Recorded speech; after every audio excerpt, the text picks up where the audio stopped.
Okay, guys. So the first thing that we're gonna do today is the fluid compartments in the body, right? We're gonna do the fluid compartments in the body.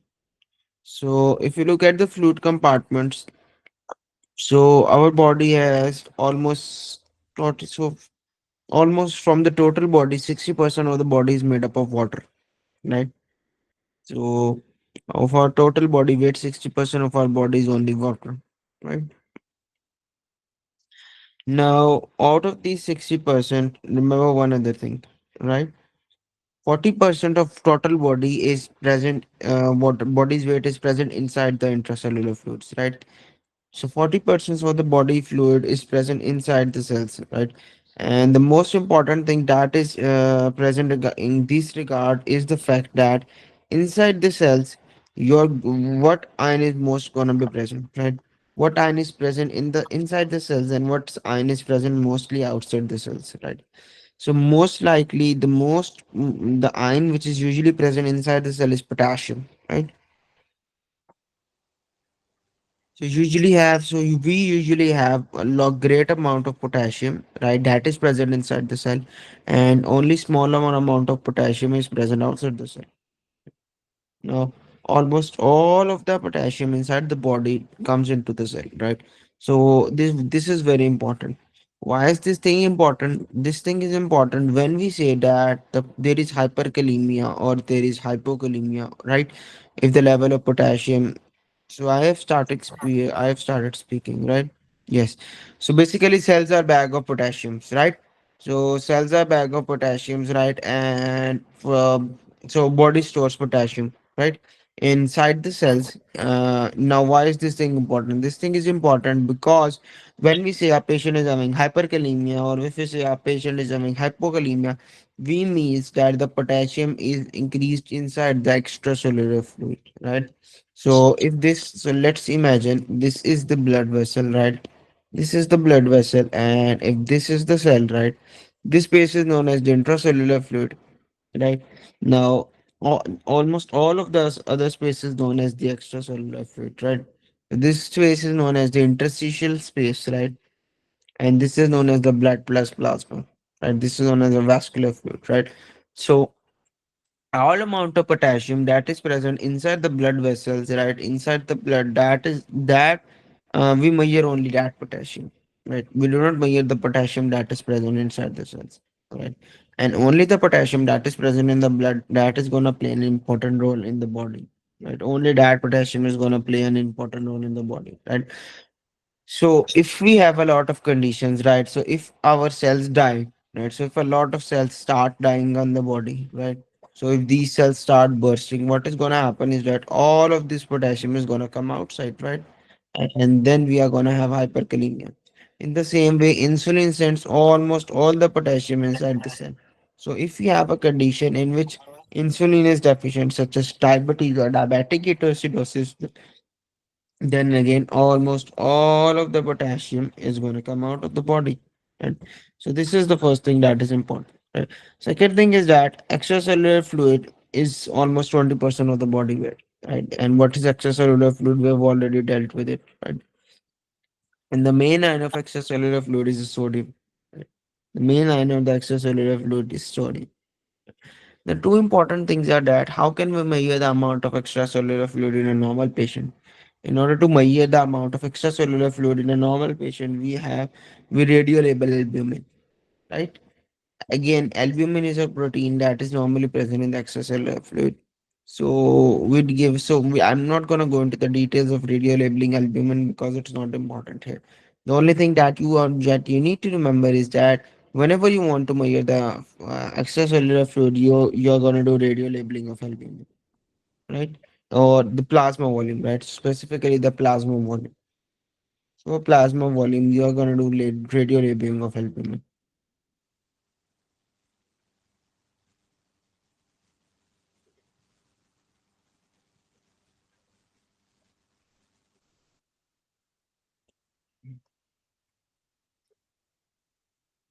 Now, if you want to measure the extracellular fluid volume, we can use mannitol or inulin. Okay. Now, another concept that is important is, and we have discussed this before as well. We have discussed it at a lot of time before, right? That what is serum osmolality, right? So, serum osmolality means that the concentration of solutes, right? The concentration of sodium, potassium, chloride, bicarbonate, magnesium, albumin, and all of these things that are present inside the blood, these are known as serum osmolality, right? So the concentration of all of these things are known as the serum osmolality, and normally the serum osmolality is 275. So it ranges from 275 to 295. So the serum osmolality ranges from 275 to 295. Okay. Now keep this thing in mind. Why?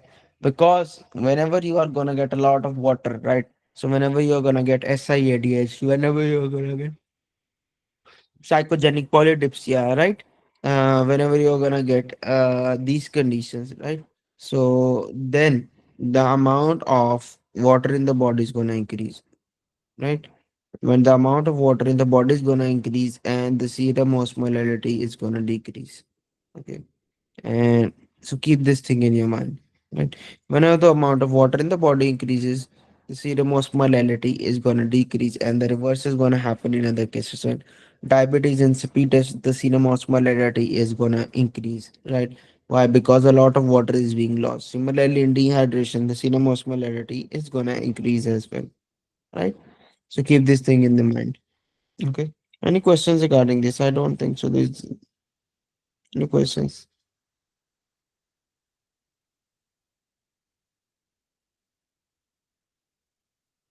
Okay.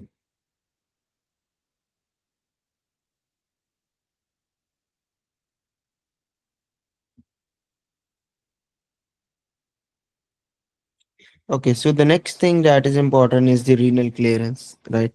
So this is an important concept. So let's look at this thing.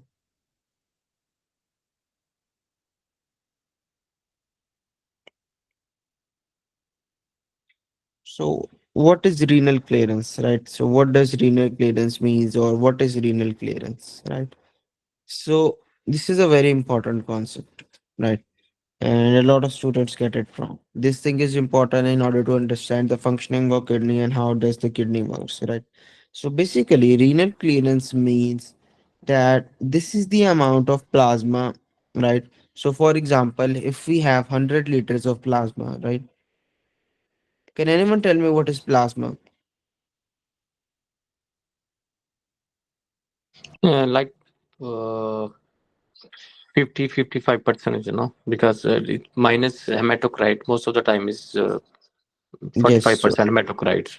yes. So basically, plasma in the blood, right? So plasma, so whenever you look at the vascular volume of the blood, right?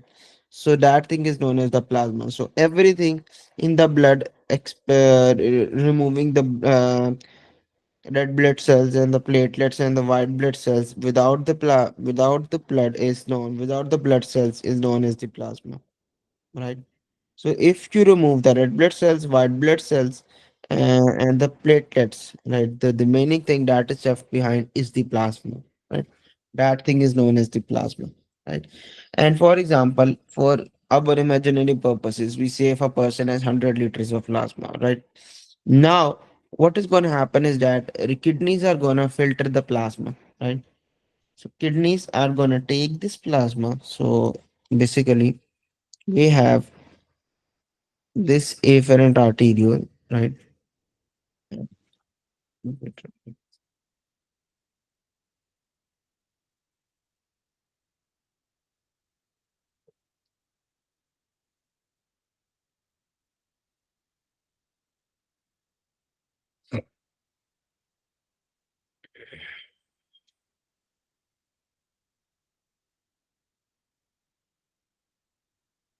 So basically, this is an nephron, right? And this is the afferent arteriole. It's gonna form a lot of arteries here, right? And it's gonna go out, right? So a lot of blood is gonna come here, right? And not all of this blood is gonna be cleared of something, right? Only some amount of this blood is gonna be cleared. Now, the amount of blood or the amount of plasma that is cleared from almost all of the solutes, right? Right? That is cleared. The volume of plasma, right? Which is cleared of something is completely is known as the clearance. This thing is known as clearance. Why is this thing important? This thing is important because sometimes. So what is the formula? Let's first look at the formula because the formula is going to help us remember this. So for example, we are looking at the clearance of glucose, right? So CX stands for clearance, right? U stands for the urine concentration of that substance, right? V stands for the amount of urine, right? Or the urine flow rate. So how much urine you are you getting, right? So you're not gonna go into the detail, you just need to understand it. And P stands for the plasma concentration, right? So this is the clearance, right? Why is this thing important? This thing is gonna tell us how much amount of a substance is being removed from the body, right? How much amount of a substance is being removed from the body. Okay. Now, how does this thing plays an important role in a lot of things? So whenever we are studying a lot of drugs, right? Whenever we are studying SGLT2 inhibitors, whenever we are studying SIATH, whenever we are studying desmopressin, right? If we are studying conivaptan, tolvaptan, all of these drugs are gonna involve the absorption, reabsorption, and the tubular secretion, right? And whenever I am treating these drugs, when I am telling you about these drugs, just I just tell you about that they are gonna block reabsorption, right? But this is what really going what this is what this is a thing which is normally happening, right? So first of all, whenever a thing comes into a kidney, three things are gonna happen, right? Whenever anything comes into the kidney, three things are gonna happen. What are those three things? Okay. So, for example, if I say we have 100 liters of, so we say, now let me draw a proper nephron first.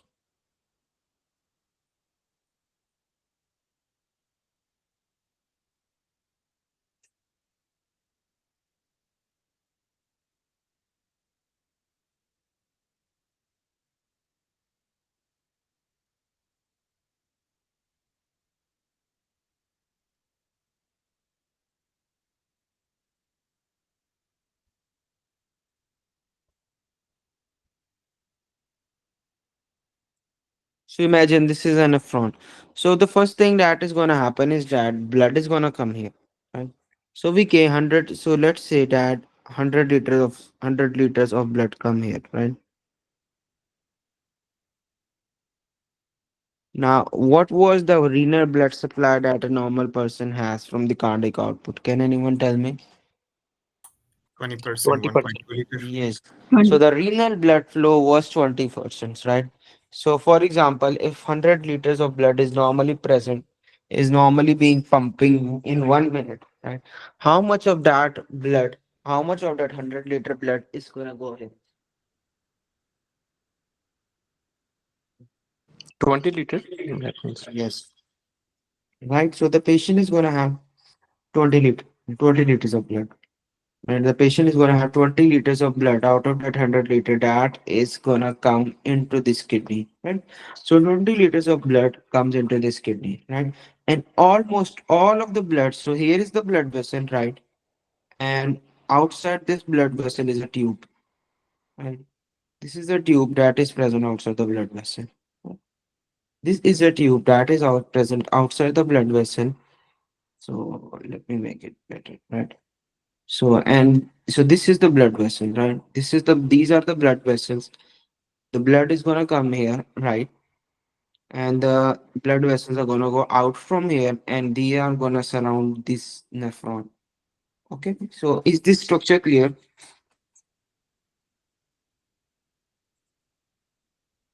Are you getting my point, guys?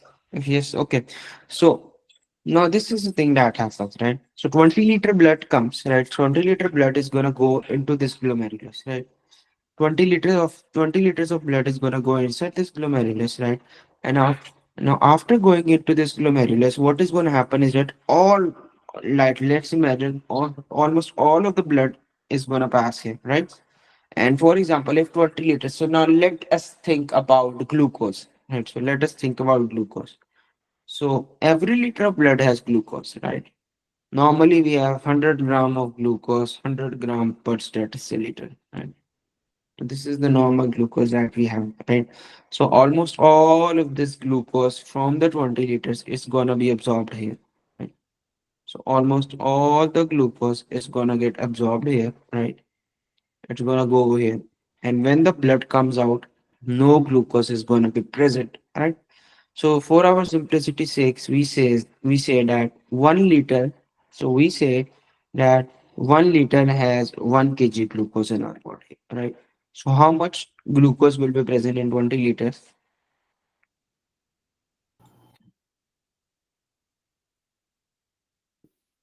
20. Okay, so 20 liters, so 20 kg glucose is gonna come into the kidney and it's gonna get absorbed. It's gonna go here. This thing is known as the filtration, right? This thing is known as the filtration. Okay. So the amount of glucose that is gonna get filtered from the blood. So this is again for the imaginary purposes. Sometimes the filtration is less, sometimes the filtration is more. It depends upon the filtration pressure. It's depend. It depends on the blood pressure. It depends upon the glomerular filtration rate, right? So if I say that 21 liter, 20 liter of fluid is coming, 20 liter of blood is coming in the kidney, right? And 20 kilograms of glucose has been filtered into the kidney, then it means that 20 kgs of filtration has occurred, right? So 20 kgs of glucose has been filtered. That is the first thing that is important, right? So now I'm gonna ask you guys, do you think that all of this glucose is gonna go outside in the body, in the urine? No. No, No. it's reabsorbed. Yes, now we have the thing which is known No. as the reabsorption. So in the thing that is going to happen is that in reabsorption, almost all of the glucose is going to get reabsorbed, right? Now this is where the pathophysiology of diabetes is important as well, right? Why? Because if you remember, we have a clear telltale sign of diabetes, that is glucosuria, right? Or which is also known as polyuria, right? So why this thing occurs? Right, so this is the thing that they ask now, right? This is the concept that they are going to ask from these things. So what is polyuria? What is glucosuria? So glucosuria means that there is glucose in the urine, and Yeah. polyuria means, yes, polyuria means that a lot of urine is being produced, right? Now, how is this thing important? This thing comes into play, right? Because if you have absorbed 20 kilogram of glucose, if you have freely filtered 20 kilogram of glucose in the urine, almost all of it is gonna get reabsorbed back. All of it is gonna get reabsorbed back with the help of SGLT2 inhibitors. Sorry, with the help of SGLT2. So these are the sodium glucose co-transporter 2s. With the help of this, almost all of the things are gonna get absorbed back into the blood, right? No, no. Now there is a capacity of glucose. There is a capacity of SGLT2. The capacity of SGLT2 is 250 milligram per deciliter, right? If a person's blood glucose level is more than 250, again, if a person's blood glucose level is more than 250, right, the excess glucose is can be absorbed, right? The excess glucose won't be absorbed, right? Now the excess glucose won't be absorbed and it's gonna go out in the urine. Right? This is the whole concept of reabsorption and filtration, right? And whenever now another thing is that whenever there will be a lot of solutes here, right? Whenever there will be a lot of urine, lots of glucose, lots of sodium, the important thing regarding that is whenever solutes are going to be present in the nephron and not the blood, right? So this is known as the nephron. Whenever the fluid solutes are going to be present in the nephron, water is going to follow it, right? water is gonna follow it, and when water is gonna follow it, the thing that is gonna happen is that there is gonna be a lot of diuresis, right? Or a lot of urine is gonna occur. That is why there is polyuria in the kidneys, right? That is why there is polyuria in the kidney. Now after that, there's another thing. This was tube, this was reabsorption and filtration. Sometimes another thing happens, that is, if this is the tube, if this is a tube, sometimes blood vessels are present here, right? And these blood vessels have some receptors. These blood vessels have some proteins that are going to secrete more substances in the urine, right? So after being filtered, and after all of those things, some things are going to get secreted here, right? This is known as the net secretion, right? This is known as a net secretion. Right? This is the first thing, right? Now we have another thing. So from here comes another concept, which is known as the GFR. Right? So this is the holy grail of kidney. Right? If the GFR is normal, everything is normal. If the GSR is not normal, nothing is gonna be normal. Right? Now, what is this GFR thing? So GFR means the amount of plasma, right, that is being filtered per minute. Right? So the 20-liter things that I was telling you, let me explain it here, right? So what was GFR? So basically, GFR showed us that if 100 liters of plasma is being coming, right? If 100 liters of plasma is coming, or if 20 liters of plasma is coming, how much of that plasma is being like absorbed, right? Or that plasma is being filtered, right? So for example, if 20 liters comes, not all of it is going to be filtered, right? Some specific amount is going to be filtered, right? And that amount which gets filtered is known as the GFR, right? So GFR is a function of your kidney. How good is your kidney functioning, right? Because basically the more amount of blood that the kidneys get absorbed, so the more amount of blood that the kidneys can extract from your blood supply, the better the kidneys are gonna be. Right? First of all, the kidneys need blood, right? If you are having blood in the kidney, that is great. That is going to help you a lot, right? But if you do not have blood in the kidneys, right? If there is no blood in the kidneys, right? Then you're not going to get any filtration, right? The blood is needed. So the blood is needed because almost all of the things come here, and when the things come here, they are gonna get filtered, right? And if they get filtered, then things are gonna be removed from the body, and you're gonna function normal. Yeah. So two problems can occur. The first is these blood vessels can be problematic, and when these blood vessels get problematic, none of the blood is gonna come inside the kidney. This is the problem number one. This thing is known as the pre-renal kidney injury, right? This thing is known as the pre-renal acute kidney injury. Right? We are going to go into the details of these things later, right? But kidney injury that is occurring due to the fact that no blood is coming into the kidney is known as a pre-renal acute kidney injury. Okay. Now, second thing is that sometimes the kidneys stop functioning, right? So this glomerulus is going to stop functioning. Now, there are going to be a lot of causes of it, and we will go into the details of these later in the pathology portion. But remember, whenever these glomeruli stop functioning, they are not going to extract the water, they are not going to extract the solutes from the plasma, right? And the filtration rate is going to decrease. The filtration rate is going to decrease. Normally, the filtration rate is 100 ml per minute, right? So normally the filtration rate is 100 ml per minute. Per minute, 100 ml of blood is being filtered, right? Every minute, 100 ml of blood is being filtered. So if you have normally, so in 1 hour, you can just imagine that 6,000 ml of blood can be filtered, right? So this is the normal glomerular filtration rate. Non-patients who have diabetic kidney disease or chronic kidney disease, it can even reduce to 20 ml or less than 15 ml, right? So now only 15 ml of the blood is gonna be filtered. This is known as the glomerular filtration rate. Okay. Any questions regarding this glomerular filtration rate?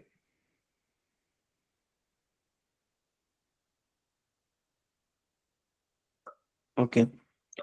Now, so this was the glomerular filtration rate, right? So what if I say to you, so they can give you a question. They can say that 100 ml of a substance is being filtered, right? This is known as a GFR, right? And 120 ml of that substance is present in the urine. What is this thing known as? This thing is known as the clearance, right? So the amount of that substance, so 100 ml of any substance is present in the GFR, right? So but 120 ml is present in the urine. What is this thing indicating? Anyone? It indicates secretion, net secretion. Yes, and so it means that 100 ml was filtered, right? So 100 ml of the substance was given here, right? But now all of a sudden it has increased. It means that 20 ml of that substance was added somewhere here. This is known as the secretion, right? Now if I say that 100 ml of a substance was secreted and only 0 ml is left behind in the urine, right? It means that almost all of the substance is absorbed, right? There is complete reabsorption of that substance.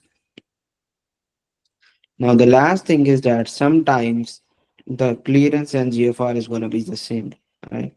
It means almost all of the substance that is absorbed, that is filtered, it's neither absorbed neither secreted, right? So it means that we get another important thing, right? We can check clearance of some substances which are neither absorbed, neither absorbed or back and neither excreted to check the GFR, because some substances are not going to be absorbed and they are not going to be excreted, right? So then you can know that what is happening in the what is happening to the GFR, right? So what, any question? Okay, so this is the thing that is going to happen, right? So for example, we have a molecule which is known as the creatinine, right? So creatinine is a thing that is not usually gets gonna reabsorb, right? It's gonna get slightly excreted, but we can ignore it, right? So basically, creatinine, the clearance of creatinine will just there, since there is no reabsorption, there is no excretion. The clearance of creatinine is going to be equal to the clearance is going to be equal to GFR. This is important because whenever we measure the GFR, we cannot measure the GFR directly. We measure the creatinine clearance rate. When we measure the creatinine clearance rate, we are going to get the GFR. This is going to be slightly different because some amount of creatinine is going to get secreted, but it will be almost be the same. Give me 1 second, guys.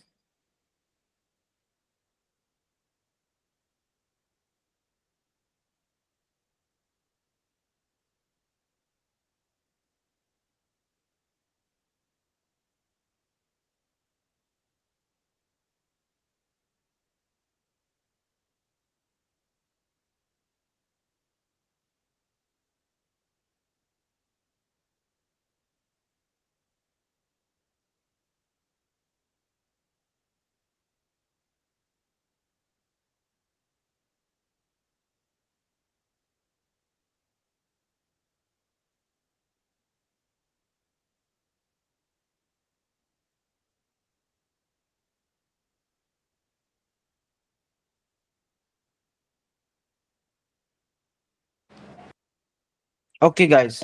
So this is the creatinine clearance rate, right?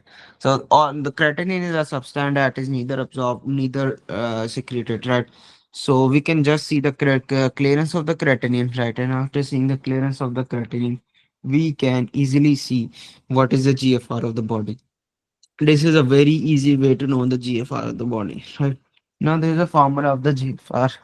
We will go into the details of that later because that thing is not important. Now we are gonna move on to an important topic, which is the renal blood flow. Right? So we are gonna move to the renal blood flow.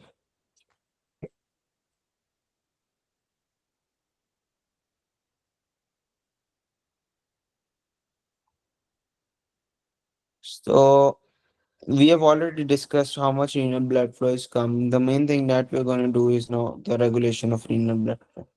How is the renal blood flow method regulated? So there are a lot of mechanisms of it, as I told you yesterday. And why is this renal blood flow important? This renal blood flow is important because I told you that if increased amount of blood is going to come into the glomeruli, right? So if this is the glomerulus, right? This is the glomerulus, and if it increased amounts of blood comes into this glomerulus, right? You're gonna have a lot of problems, right? There is gonna be overfiltration. A lot of substances are gonna get removed from the body, right? And similarly, if less amount of blood comes here, right, then less amount of things are gonna be reduced, and you're gonna have problem as well. And similarly, if less amount of blood comes there, you're gonna get pre-renal acute kidney injury, right? You're gonna get pre-renal acute kidney injury. So keep these things in mind, right? Now, for example, if the blood pressure increases, whenever the blood pressure increases, increased amount of pressure is going to be inserted onto this glomeruli, right? So the blood pressure is 120. So let me tell you a formula of glomerular filtration rate, right? Basically, uh, glomerular filtration rate is equal to the hydrostatic pressure. So if this is the glomerular capillary, so there's a pressure that is being exerted on the walls. So the hydrostatic pressure that is present here, right? The hydrostatic pressure in the glomerular capillaries minus the hydrostatic pressure of the Bowman space, right? So if this is the capillary, let me tell you, if this is the capillary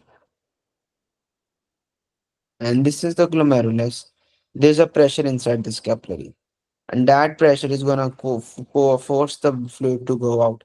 Similarly, there is a pressure here as well, the pressure of the extracellular fluid, almost all of the substance that is filtered here.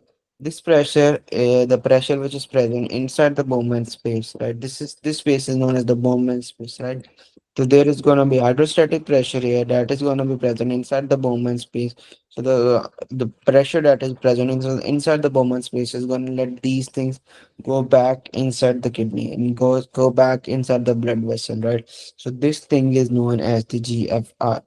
Right, this is the easiest formula, so I have simplified the formula for you, but this thing is important, right? So what if I say to you the hydrostatic pressure inside the glomerular capillary is increased, GFR is going to increase, and we do not want that. We want the GFR to stay roughly at 100 to 125 ml per minute, right? So if we increase the hydrostatic pressure, if we increase the blood pressure, that is going to increase the hydrostatic pressure, right? So if we increase the blood pressure, the hydrostatic pressure is going to increase, right?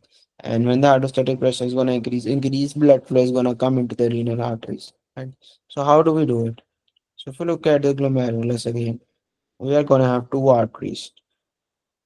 This thing is known as, so the blood supply that comes into the glomerulus is known as the afferent arteriole. Right? Keep this thing in mind, it's important. Right? So this is known as the afferent arteriole. And this thing is known as the efferent arteriole. So the blood is gonna come. So A means towards and E means away. So A is a Latin or Greek thing which knows towards the blood, towards the glomeruli, and E means away from the glomeruli. So afferent arteriole means that this is the arteriole that is gonna send the blood towards the glomerulus. Right. So afferent arterioles bring the blood towards the glomerulus. Right. So for example, let me say that the blood pressure is increased by the myogenic autoregulation, or which is known as the Baylis autoregulation, right? Whenever increased blood comes here, right? Whenever increased blood comes inside the afferent arteriole, there is going to be activation of the muscles of the afferent arterioles. The muscles of the afferent arterioles are going to get activated and they are going to contract, right? When they are going to contract, no, for example, if they are going to contract here, they are going to block further blood from coming the inside the kidney. This is known as the vasoconstriction, right? So vasoconstriction of afferent arterioles is going to come, right? Since less blood is going to come here, the pressure inside here is going to decrease. The pressure inside here, the pressure inside the movement's capillaries is going to decrease, and you're going to get decreased GFR, right? Similarly, if the blood pressure decreases, the afferent arteriole is going to dilate, right? If the blood pressure decreases, the afferent arteriole is going to dilate. This thing is going to dilate, so more blood comes here, and the GFR is increased. Okay. Now, another important thing that is present is that,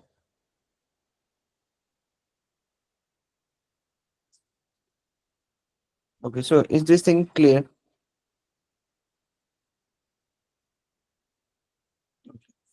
Now let's move to the efferent arteriole. Right. So the thing inside efferent arteriole is different. It's the reverse. Right. So imagine if this, so if this is a hole, so if this thing is a tube, right? If this thing is a tube, right? This is the thing, and this thing is the tube, right? So this was the efferent arteriole, and blood was coming in and blood was going out, right? And what if we contract the efferent arteriole, right? Does the pressure inside the inside the glomerular capillaries increase or decrease? These are the glomerular capillaries. Will the pressure increase or will the pressure decrease? Decrease. It's gonna decrease. It's gonna decrease, right? Why? Because less blood is coming, right? When less blood is coming, the pressure is gonna decrease, right? Now, the kidney, so it's very simple.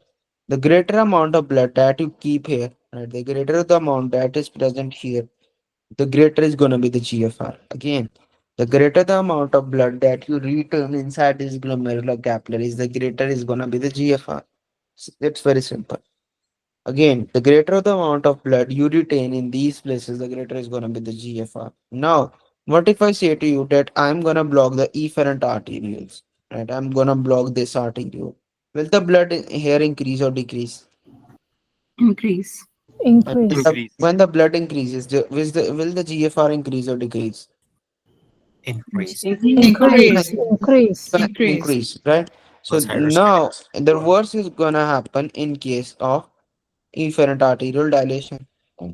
Now, if I say to you that this was dilated this much, all of a sudden, all of the blood can go out. Right?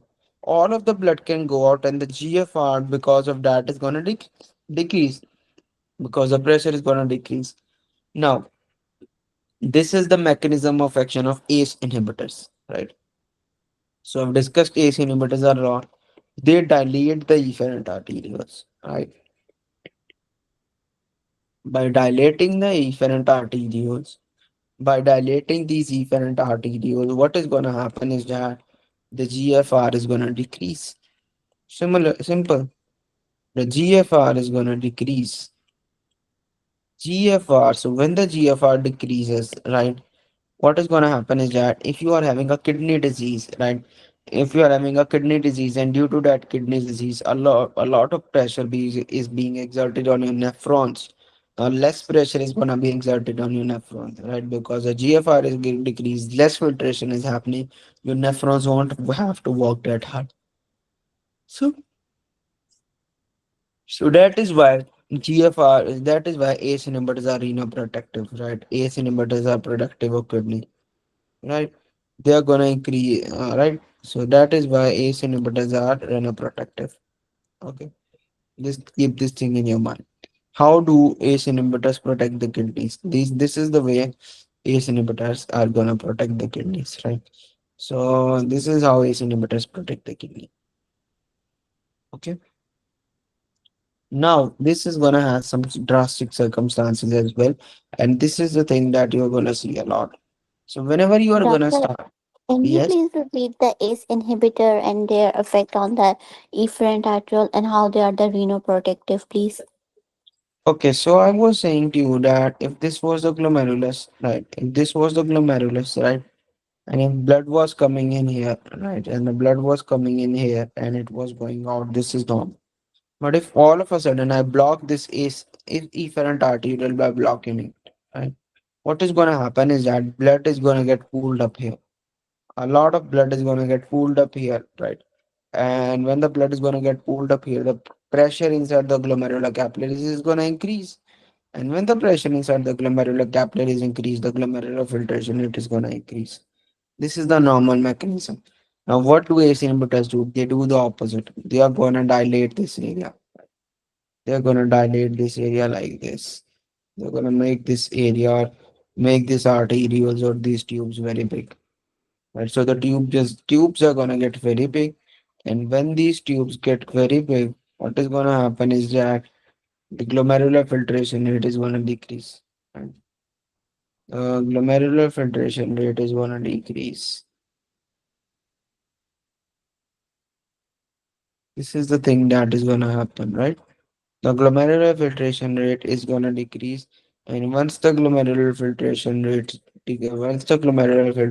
decreases, right, then uh, since less amount of fluid is gonna get absorbed, it's gonna get filtered. The kidneys will have to less work less. That is why ACE inhibitors help the kidneys. Right? This is how ACE inhibitors help the kidneys. Right now, the other thing that is important here is the fact that uh, basically creatinine is only absorbed with the help of GFR. Right? Creatinine is only removed from the body with the help of GFR. So greater is the GFR, greater is going to be the creatinine clearance of the body, right? So if a person is started on ACE inhibitors, the first thing that the ACE inhibitors are going to do is that they are going to decrease the GFR of the body. Right? They are going to decrease the GFR of the body. And once the GFR of the body is going to be decreased, right, the creatinine clearance is going to be decreased.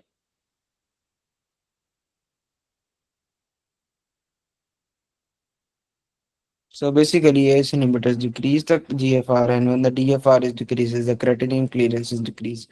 And once the creatinine clearance is decreased, you're gonna have increased amount of creatinine in the blood. So this is the thing that they ask you a lot. Why do starting ACE inhibitors increase the creatinine? So this is how ACE. They could give you a question that a researcher or a person, and that a person comes to you. That person was having blood pressure. That person was having diabetes, or that person was having heart failure, and you started the person on ACE inhibitors, and after starting the person on ACE inhibitors, the blood when the creatinine 4 was 1, now the creatinine is 1.2. What is the reason for this increase in creatinine? Right, so the increase is very simple. The GFR is going to decrease. Then the GFR is going to decrease. You are going to get decreased creatinine clearance. The creatinine clearance is going to decrease, and that is going to cause increase amount of of creatinine in the body. Right. This is how it's gonna work. This is one mechanism. This is known as the myogenic mechanism or the Baylis effect. Right. Now the next thing is the tuberoglomerular feedback. So the next thing is the tuberoglomerular feedback.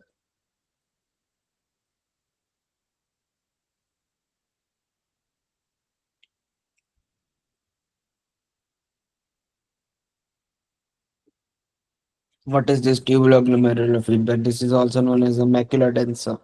Right. This is also known as the macula densa. Right. What is happening in this macula densa? So let's make this diagram again in order to in order for you guys to understand it.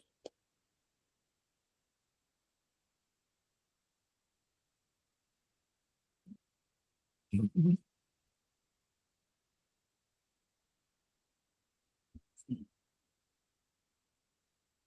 Okay. So this is an nephron that we are talking about, and this is the proximal convoluted tubule, right? This is the loop of Henle, right?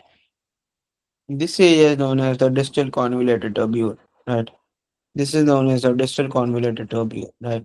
So basically, almost all of the fluid is going to come here, right? It's going to pass through these glomeruli, and then from the glomeruli, these are going to go here into the tubes, right? Now, if the GFR is increased, so if what let me say you, if the blood pressure is increased, will the GFR be increased or not? No. No, No. no GFR will be reduced. No. Why do you think the GFR would be reduced?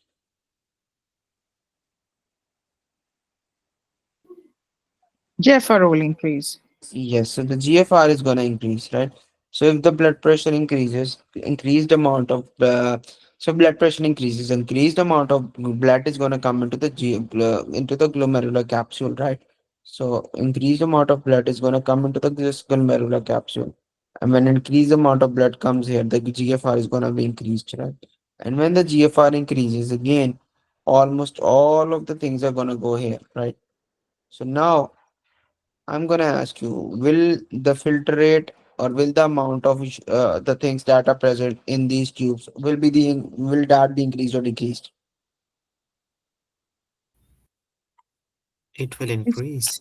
It will Can you increase. repeat the Right? question? So, Can you repeat the question, please? okay, so the question was if the blood pressure is increased, the GFR is going to increase, and when the GFR is going to increase, right? Uh, what will happen to the fluid that is present inside the tubes, right? Will the fluid inside the tube increase or not? It will increase. Yeah. So this is gonna increase, right? And then this thing increase. When these things increase, right? This is inside the distal convoluted tubule. We have a system which is known as the macula densa system. Right? This system is known as the macula densa. What is this macula densa gonna do? This macula densa is gonna see that increased amount of sodium and chloride are coming here, or increased amount of water is coming here, right?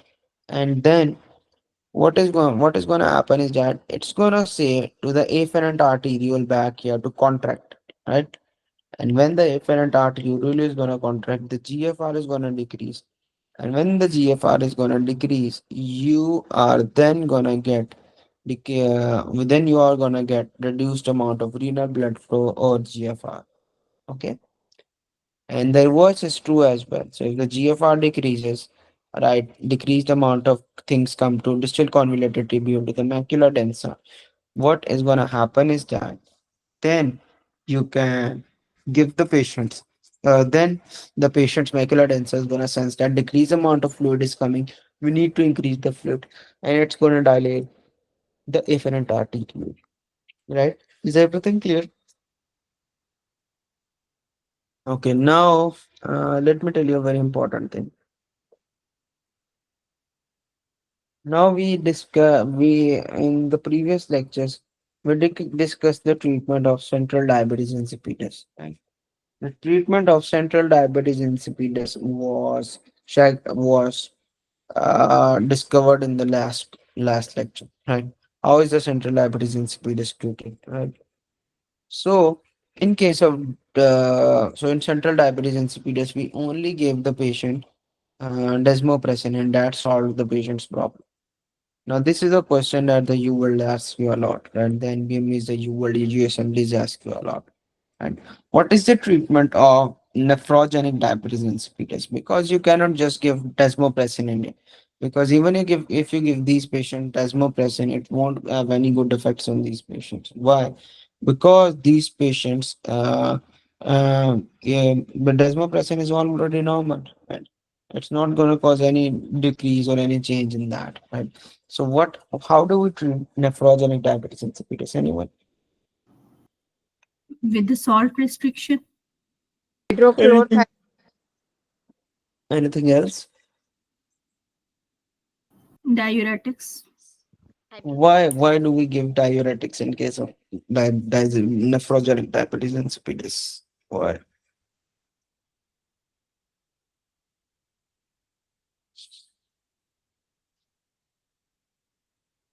Okay. So let me tell you this thing. This is important. Increases sodium water reabsorption. We give first the water restrictions, it will increase the osmolarity and then it will manage that as feedback. Yes, so normally we give water restriction, right? But at the same time, we give the patients thiazide diuretics as well, which is gonna decrease, which is gonna cause more amount of diuresis, right? So it's gonna increase the urine volume. We are already having a lot of urine loss. So why do we give patients thiazide diuretics? So you guys need to understand this thing, right? And this is related to the tubuloglomerular feedback or the nagular densa system, right? So here when the distal convoluted tubule starts, right?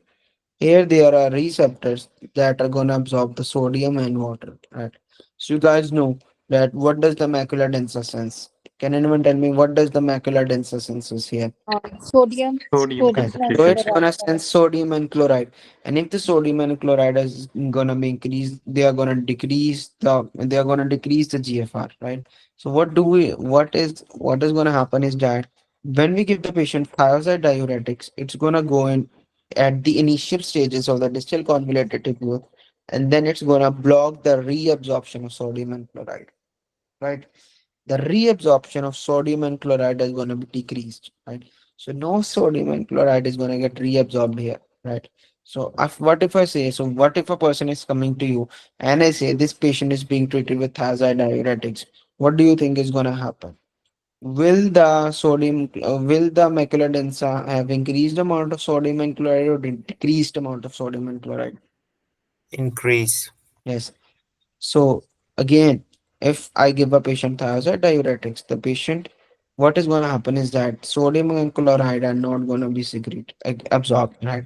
No sodium and chloride are going to be absorbed. So almost all of the sodium and chlorides are going to be present here inside the tubes, right? So they're going to be present here, right? They're going to be present inside. They're going to be present inside, and nothing is going to get reabsorbed here. All the sodium and the chlorides are going to be present here, and they're not going to get reabsorbed, so they are going to go to the macula densa. The macula densa is going to sense falsely that increased amount of sodium and chloride are present here. And what is the macula densa going to do? The macula densa is going to go back here. It's going to say to this point to contract, right? It's going to cause the afferent arteriole to contract. And when the afferent arteriole is going to contract, the GFR is going to decrease. When the GFR is going to decrease, you are going to have decreased amount of urine formation, right? So this is how decreased amount of glucose blood will come into the nephron.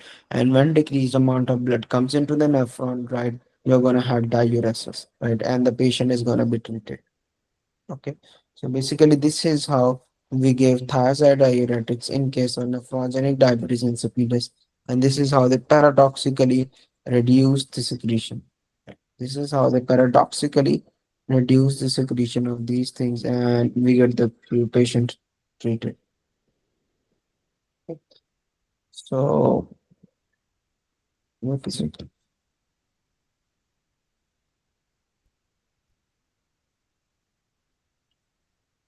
Okay, so we'll keep our discussion till here today, right? And so let's keep our discussion till here. So tomorrow we are gonna do the filtration, right? And after the filtration, we are gonna move on to the pathophysiological things. So we'll not start the pathology. So we're gonna do the pathophysiology. Okay, okay, let me tell you.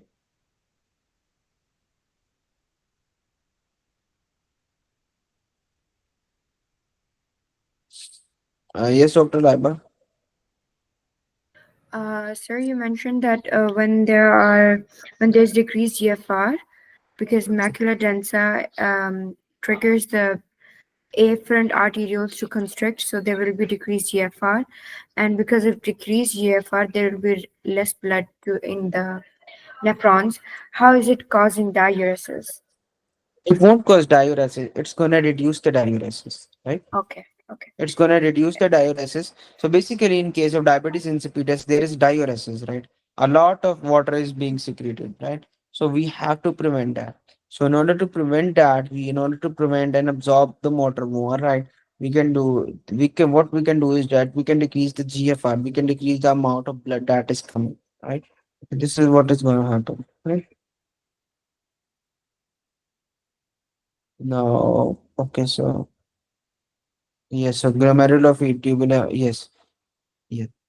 Yes, so now in let's move to the SGLT2 inhibitors, right?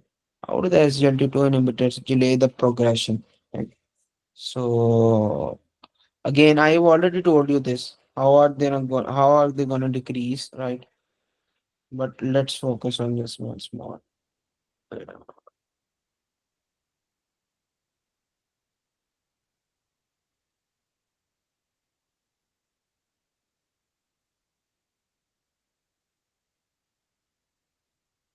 So this is the proximal convoluted tubule, right? This is the loop of Henle. This is the distal convoluted tubule. This is the collecting duct. This is the glomerulus, right? Now, what is going to happen is that whenever we give the patients, now first thing that you want to guys remember is that whenever a patient is having diabetes, the problem in diabetes is that the afferent arteriole dilates a lot, right? And when the afferent arterioles dilate a lot, this is a concept which is known as the hyperfiltration. So in case of diabetes, afferent arteriole is going to dilate, you are going to get hyperfiltration. And when there is going to be hyperfiltration, increased amount, the GFR is going to be increased, and then that GFR is going to damage this hyperinfiltration. Hyperfiltration is going to damage the glomerulus, right? So the glomerula is going to be damaged because of this hyperfiltration, right? So we have to prevent this hyperfiltration in case of uh, diabetes, right? So that is why we give the patients ACE inhibitors. Why? Because ACE inhibitors are gonna block this. Now, how does SGLT2 inhibitors help in this thing as well, right? So I ever told you that SGLT2 inhibitors are gonna act here, right? They're gonna block the absorption of sodium and glucose, right? They're gonna block the absorption of sodium and glucose, right? Now I want you guys to tell me, right, Dr. Y, will now will the distal convoluted tubule have more sodium and glucose if we give the patient SGLT2 inhibitors or less? Right.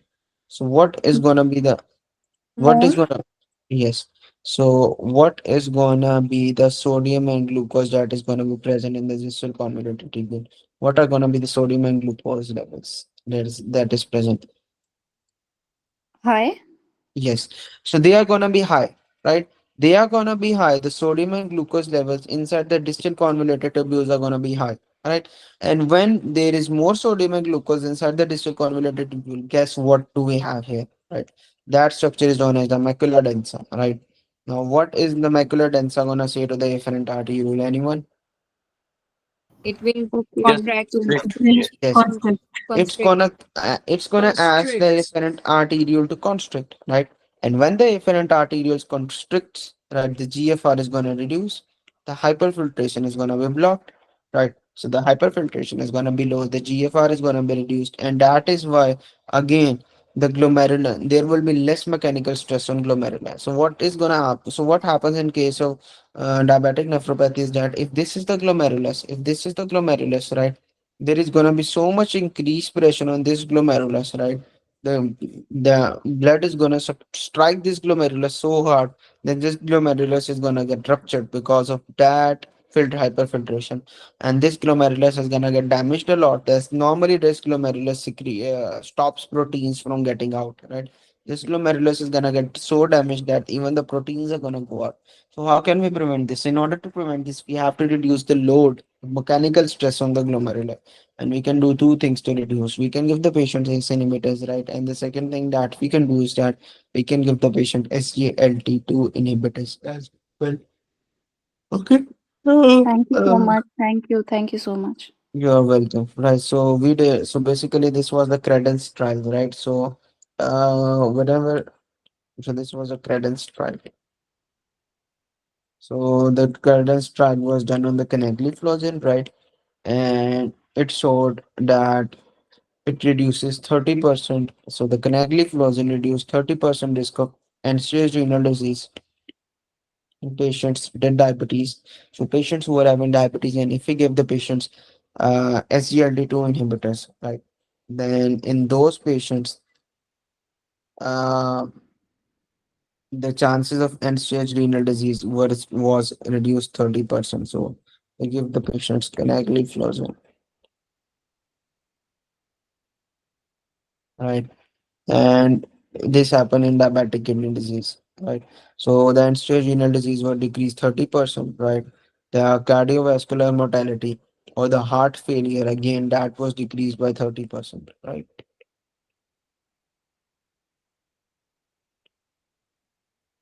Right. The heart failure and the cardiovascular mortality was also decreased, right? Now, the one thing that was observed here was that it increased the doubling of creatinine, right? And this was normal, right? So the creatinine was doubled. And why was the creatinine doubled? You guys already know it. I have told you the pathophysiology behind it, right? So the pathophysiology is simple. When the GFR is gonna reduce, the creatinine clearance is gonna decrease, right? The creatinine clearance is gonna decrease, and then you're gonna get increased amount of creatinine inside the body, right? And what were the side effects of connectivity? The side effects were that there was UTIs, right? The urinary tract infection was increased, candidiasis was increased, right? Almost all of these conditions were increased with the help of SGLT2 inhibitors, and there was polyuria, right? Okay, guys, no worries. Thank. Okay, guys, so we'll keep our lecture till here today, right? And we'll start tomorrow, right? Okay, take care and bye bye.